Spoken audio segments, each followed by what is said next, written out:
श्री गुरुचरित्र कथासार अध्याय पहिला मंगलाचरण. प्रारंभी श्री गणेशादी सर्व देवांना देवींना कुलदेवतांना मनोभावे वंदन करून या गुरुचरित्र ग्रंथाची सुरुवात करीत आहोत.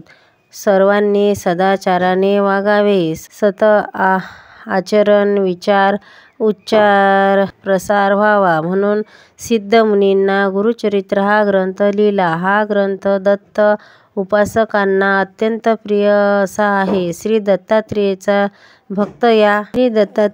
भक्त या ग्रंथाचे नित्यनेमाने श्रद्धापूर्वक वाचन करतात. गुरुवारी उपवास करून शांतीने जीवन जगतात.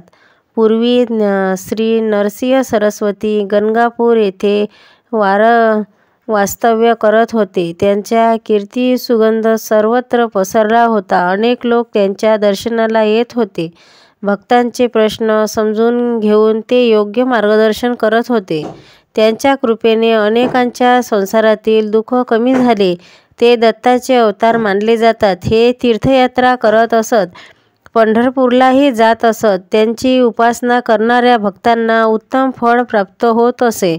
एके दिवशी एक दत्तभक्त स्वामींच्या दर्शनाला गंगापुराला चालत होता. वाटेत खूप त्रास झाला, परंतु तो त्रास सहन करता तो गंगापुराला येऊन पोचला. त्याचे साष्टांग नमस्कार घातला आणि तो म्हणाला, स्वामी महाराज, माझ्यावर कृपा करा. आई वडील आपल्या बाळावर रागावतात का?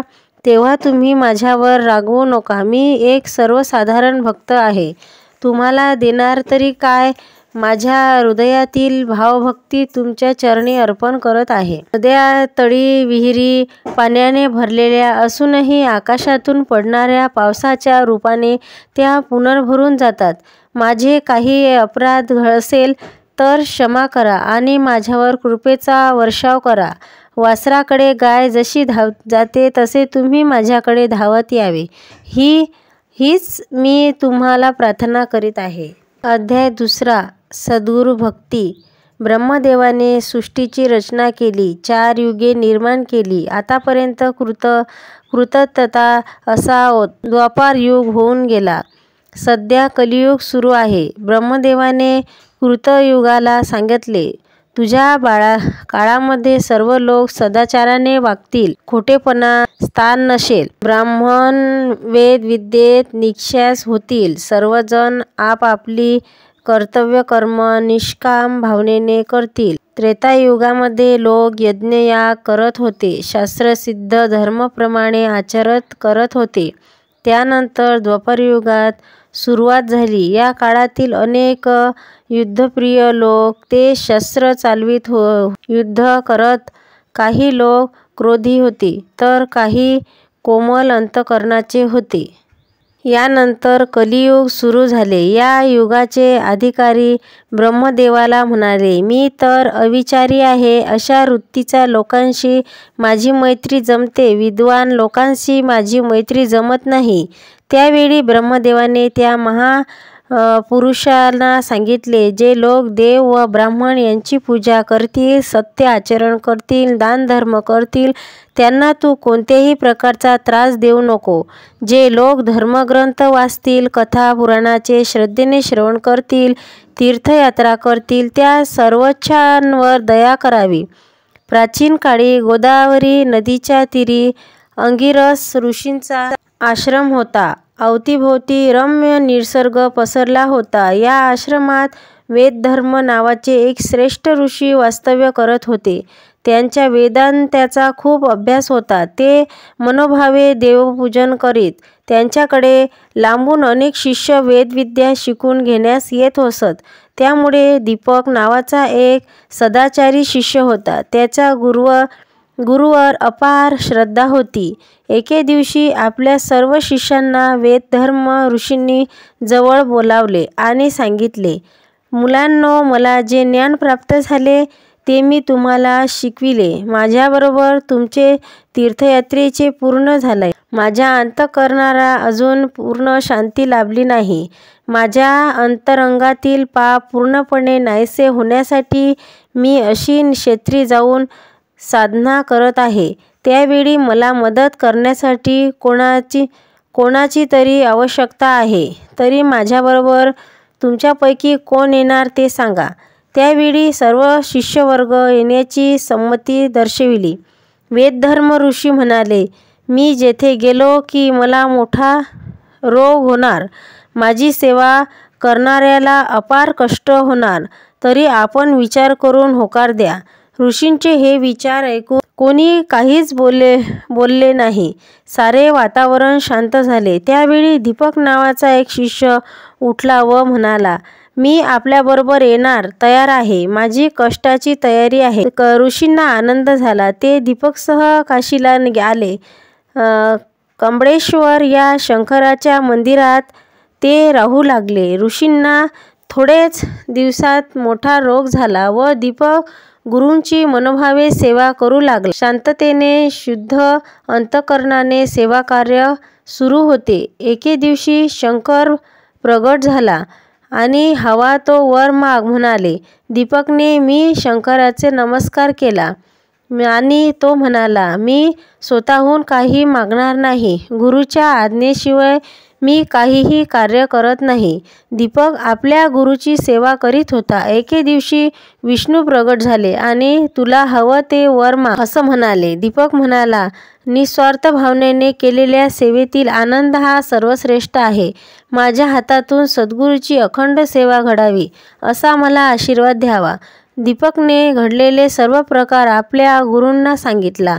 शिष्याची अपार श्रेष्ठता पाहून गुरूंना आनंद झाला. अशा प्रकारे सतत 21 वर्ष निस्वार्थ बुद्धीने दीपकने गुरुची सेवा भक्तिभावाने केली. 21 वर्षानंतर वेदधर्म ऋषींना स्नान केले. ते रोगमुक्त झाले. त्यांनी काशी विश्वेश्वराचे दर्शन घेतले. ते परत आले. आश्रमात आले. दीपकच्या कीर्ती सुगंध सर्वत्र पसरला. काही काळ आश्रमात वास्तव्य करून गुरुजींनी आशीर्वाद प्राप्त करून तो आपल्या घरी आला. त्याने आपला संसार सुखाने केला. अध्याय 3. अंबरीशांची साधना आणि दुर्वासांचा श्राप. पूर्वी अंबरीश नावाचे महान विद्वान ब्राह्मण होऊन गेले. ते एकादशीचे व्रत अखंडपणे करीत असत. सारा काळ ते ईश्वर चिंतनात घालवीत असत. एकादशीमुळे त्यांच्या मनात अपार शांती लादली. एके दिवशी अचानक दुर्वास ऋषी अंबरीशीच्या घरी आले. तो दिवस द्वादशीचा होता. अंबरीशांच्या पत्नीने दुर्वास ऋषींच्या मनापासून स्वागत केले. त्यांना भोजनाची विनंती केली. त्यांना ती विनंती मान्य करून नदीवर स्नान करून येतो असे सांगून ते निघून गेले. अंबरीशाने नित्यनेमाप्रमाणे आपली पूजा केली आणि दुर्वास ऋषी येण्याची वाट पाहू लागले. बराच वेळ निघून गेला तरी ऋषी आले नाही. उपासनेचे पारणे ठराविक वेळेला सोडायचे असते. त्यामुळे वाट पाहून ते भोजनास बसले. अंबरीश भोजन करून बाहेर आले. त्यावेळी त्यांना लांबूनच दुर्वासी येत असल्याचे दिसले. दुर्वास घरी आले. आपल्या आधी अंबरीश याने भोजन केल्याचे त्यांना ओळखले. ते म्हणाले, अतिथीचे भोजन दिल्याशिवाय आपण जेवायला असे दुर्वास ऋषींना रागवून श्राप दिला. तुला अनेक जन्म द्यावे लागेल आणि आजपर्यंत तू जे पुण्य मिळवलेस ते नाहीसे जाईल. दुर्वास ऋषींचा शाप ऐकून अंबरीश यांनी विष्णूची प्रार्थना केली. त्यावेळी विष्णू प्रगट झाले. ते दुर्वास ऋषींना म्हणाले, हा माझा निस्सीम भक्त आहे, तरी आपण श्राप मागे घ्यावा. परंतु दुर्वासांनी ते मान्य केले नाही. विष्णू दुर्वास ऋषींना म्हणाले, तुम्हाला हवे तर तुम्ही मला श्राप द्या, परंतु अंबरीशला याला शापमुक्त करा. त्यावेळी दुर्वास म्हणाले, यापुढे तुम्हाला पृथ्वीवर 10 अवतार घ्यावे लागतील. विष्णूंनी ते मान्य केले. श्री विष्णूंनी पुढे 10 अवतार घेऊन अधर्माचा नाश केला आणि धर्माचे उद्यान घडविले. सर्वांना आनंदाचा राज्यमार्ग दाखवला. अध्याय 4. ब्रह्म विष्णू महेशांचा दत्त अवतार. अत्री ऋषी हे ब्रह्मदेवाचे मानसपुत्र. चित्रकुंडाजवळ प्रवेस्तिनी नदीच्या काठी त्यांना आश्रम बांधलेला होता. त्यांनी कठोर तपश्चर्या केली. त्यामुळे त्यांना ब्रह्मतेज प्राप्त झाले. लोक कल्याणासाठी ते सतत प्रयत्न करीत असत. त्यामुळे सर्वांना ते प्रिय होते. कर्दम प्रजापतीने संतुष्ट होऊन आपली अनुसया नावाची मुलगी त्यांना दिली. अनुसया ही पतिव्रता होती. आपल्या पतीला परमेश्वर मानत ती पूजा करीत होती. अत्रि ऋषीच्या पूजेसाठी सर्व तयारी तीच करीत असे. घरात येणाऱ्या अतिथींची मनोभावे स्वागत करीत असे. तिच्या पतिसेवेचा कीर्ती सुगंध सर्वत्र पसरला. इंद्रादी देवापर्यंत हा लौकिक पसरला. त्यांनी तिची परीक्षा घेण्यासाठी ब्रह्मा विष्णू महेशांचा पृथ्वीवरील त्यांच्या आश्रमी पाठविले.